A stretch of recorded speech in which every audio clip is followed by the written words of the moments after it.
Hey everybody, this is day 7 of the Chronological Bible reading plan, and today I'll be reading Job chapters 14 through 16.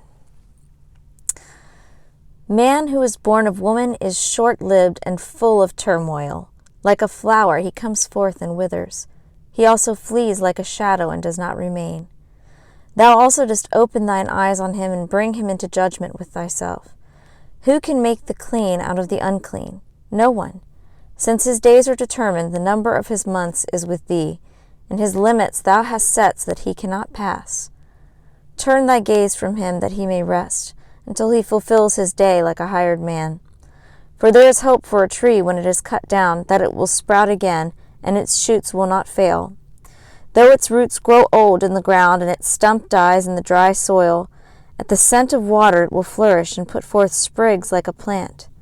But man dies and lies prostrate. Man expires, and where is he? As water evaporates from the sea.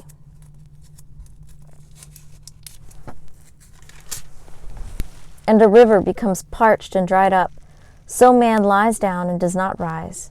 Until the heavens be no more, he will not awake, nor be aroused out of his sleep. Oh, that thou wouldst hide me in Sheol, that thou wouldst conceal me until thy wrath returns to thee, that thou wouldst set a limit for me and remember me. If a man dies, will he live again? All the days of my struggle I will wait until my change comes. Thou wilt call, and I will answer thee. Thou wilt long for the work of thy hands.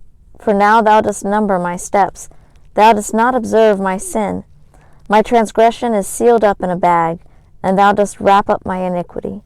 But the falling mountain crumbles away, and the rock moves from its place. Water wears away stones. Its torrents wash away the dust of the earth. So thou dost destroy man's hope. Thou dost forever overpower him, and he departs. Thou dost change his appearance and send him away. His sons achieve honor, but he does not know it. Or they become insignificant, but he does not perceive it. But his body pains him, and he mourns only for himself. Then Eliphaz the Temanite responded, Should a wise man answer with windy knowledge and fill himself with the east wind? Should he argue with useless talk, or with words which are not profitable? Indeed, you do away with reverence and hinder meditation before God. For your guilt teaches your mouth, and you choose the language of the crafty. Your own mouth condemns you, and not I, and your own lips testify against you. Were you the first man to be born, or were you brought forth before the hills? Do you hear the secret counsel of God and limit wisdom to yourself? What do you know that we do not know? What do you understand that we do not? Both the gray-haired and the aged are among us, older than your father. Are the consolations of God too small for you, even the words spoken gently with you? Why does your heart carry you away? And why do your eyes flash that you should turn your spirit against God, and allow such words to go out of your mouth? What is man that he should be pure, or he who is born of a woman that he should be righteous? Behold, he puts no trust in his holy ones, and the heavens are not pure in his sight. How much less one who is detestable and corrupt, man who drinks iniquity like water? I will tell you, listen to me, and what I have seen I will also declare. What wise men have told, and have not concealed from their fathers, to whom alone the land was given, and no alien passed among them. The wicked man writhes in pain all his days, and numbered are the years stored up for the ruthless. Sounds of terror are in his ears, while at peace the destroyer comes upon him. He does not believe that he will return from darkness, and he is destined for the sword. He wanders about for food, saying, Where is it? He knows that a day of darkness is at hand. Distress and anguish terrify him. They overpower him like a king ready for the attack, because he has stretched out his hand against God and conducts himself arrogantly against the Almighty. He rushes headlong at him with his massive shield, for he has covered his face with his fat and made his thighs heavy with flesh. And he has lived in desolate cities, in houses no one would inhabit, which are destined to become ruins. He will not become rich, nor will his wealth endure, and his grain will not bend down to the ground. He will not escape from the darkness. The flame will wither his shoots, and by the breath of his mouth he will go away. Let him not trust in emptiness, deceiving himself, for emptiness will be his reward, It will be accomplished before his time, and his palm branch will not be green. He will drop off his unripe grape like the vine, and will cast off his flower like the olive tree. For the company of the godless is barren, and fire consumes the tents of the corrupt. They conceive mischief and bring forth iniquity, and their mind prepares deception. Then Job answered, I have heard many such things. Sorry comforters are you all.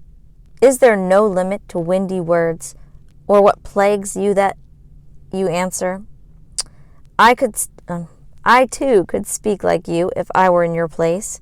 I could compose words against you and shake my head at you.